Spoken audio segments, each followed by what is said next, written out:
सलात व तस्बीह की फजीलत और उसका तरीका जानते हैं। सलात व तस्बीह की फजीलत तो यह है कि उससे जिंदगी में किए हुए तमाम गुनाहों को अल्लाह ताला माफ कर देते हैं। वो गुनाह छोटा हो बड़ा हो, पहले किए थे बाद में किए, छुप कर किए खुल कर किए, जान कर किए अनजान कर किए, जो भी गुनाह किए हैं अल्लाह ताला उन तमाम गुनाहों को माफ कर देते हैं। तो हम जैसे गुनहगारों के लिए इससे बड़ी फजीलत और क्या हो सकती है। उसका तरीका यह है कि सुबहानल्लाह वल्हम्दुलिल्लाह वला इलाहा इल्लल्लाह वल्लाहु अकबर, इस तस्बीह को 4 रकात में 300 मरतबा पढ़ना है। अब 300 मरतबा कैसे होगा?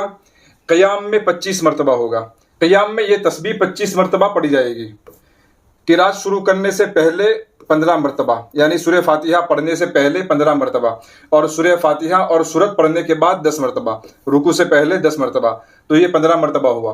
रुकू में 10 मरतबा, 3 मरतबा सुबहान रब्बियल अज़ीम सुबहान रब्बियल अज़ीम सुबहान रब्बियल अज़ीम पढ़ने के बाद 10 मरतबा। उसके बाद कौमा में 10 मरतबा, यानी कि रुकू से उठने के बाद जब खड़े होते हैं तो उस वक्त 10 मरतबा। सजदा में सजदा की तस्बीह पढ़ने के बाद 10 मरतबा। सजदा से बैठने के बाद 10 मरतबा।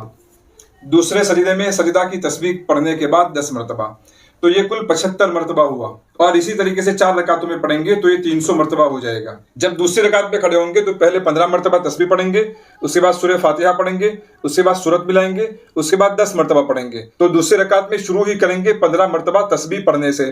पहली रकात में पहले सना पढ़ेंगे, उसके बाद 15 मरतबा पढ़ेंगे, और दूसरी रकात में चूंकि सना नहीं है तो पहले तस्बीह पढ़ेंगे और उसके बाद फिर सूरह फातिहा और सूरत मिलाने के बाद 10 मरतबा पढ़ेंगे।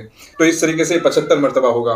इस तरीके में दूसरे सजदे के बाद जो बैठ कर तस्बीह पढ़ते हैं वो तस्बीह इस तरीके में नहीं पढ़नी पड़ेगी।